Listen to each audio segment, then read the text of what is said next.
Just as the White House says that people's fear about so-called death panels is baseless, critics now claim the administration is actually pressuring certain disabled veterans to, quote, hurry up and die. That's the accusation. Asking physicians at the nation's VA hospitals to refer our nation's veterans to a pamphlet called Your Life, Your Choices. This booklet asks veterans to decide whether their lives are worth living if they are, for example, in a wheelchair, in a nursing home, or if they have become, quote, a financial burden to their families. One of the points that critics of Obama's plan make is that once you get the structure for it, it'll be on autopilot.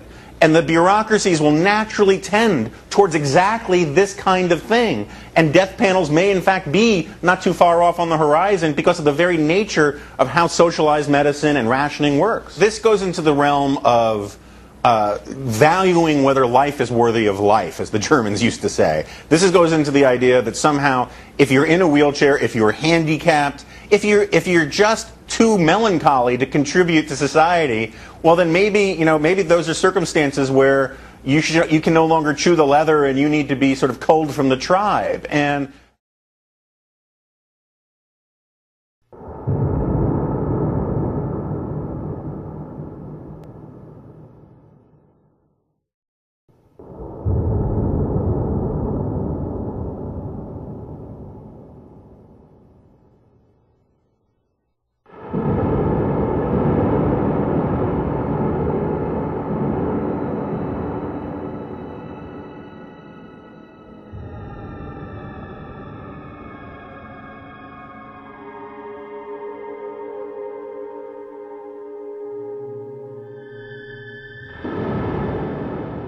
The Oregon Health Plan says no to chemotherapy and yes to assisted suicide. In a letter to a Eugene cancer patient, the state explains it will not cover the cost of her chemo, but it will pay for doctor-assisted suicide. Quite a story. K2 Susan Harding investigates how this one letter is raising big questions about the health plan's priorities.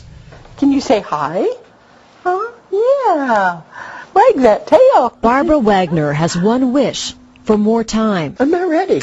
I'm not ready to die. I've got things I'd still like to do. Her doctor offered hope in this bottle, the new chemotherapy drug Tarceva. Like my doctor said, maybe this can put the lid on it and stop it. That hope shattered with this letter from the Oregon Health Plan telling her we were unable to approve the cancer treatment. It will pay for comfort care, including physician aid in dying, better known as assisted suicide. I told him, I said, who do you guys think you are? To say that you'll pay for my dying, but you won't pay to help me possibly live longer. We took her concerns to Dr. Sam Saha, chairman of the commission that sets policy for the Oregon Health Plan. She says to say to someone, we'll pay for you to die but not pay for you to live, it's cruel.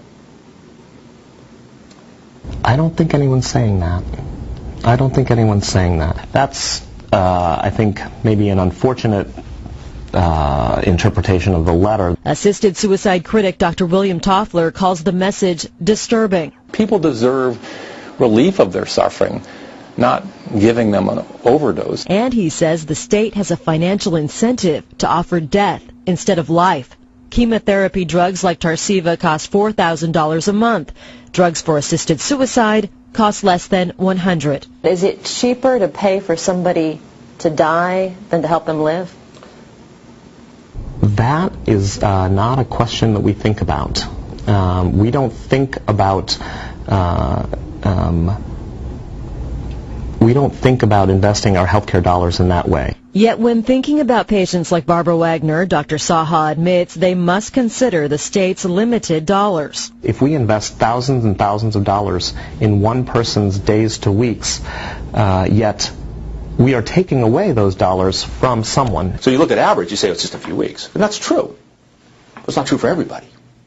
Okay, some people have incredible responses. At the Willamette Valley Cancer Center, where Wagner gets her care, the medical director says the Oregon Health Plan has not kept up with the dramatic changes in chemotherapy. You could be denying somebody years of their life. Absolutely you could. Even for those with advanced cancer, new chemotherapy drugs can extend life. Yet the Oregon Health Plan offers coverage for chemo that cures cancer, not if it can prolong a patient's life. We're looking at today's treatment, 2008 treatment, but we're using 1993 standards. When the Oregon Health Plan was created, it was 15 years ago.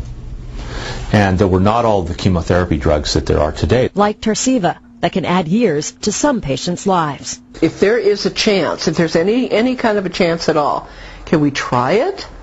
Instead of just saying, no, you're not worth it? Patients who are denied coverage can appeal the decision. In Wagner's case, she appealed twice and lost both times. Her doctors contacted the pharmaceutical company Genentech, which agreed to give her the medication without charging her. But doctors tell us that is very unusual for a company to give away such expensive medication.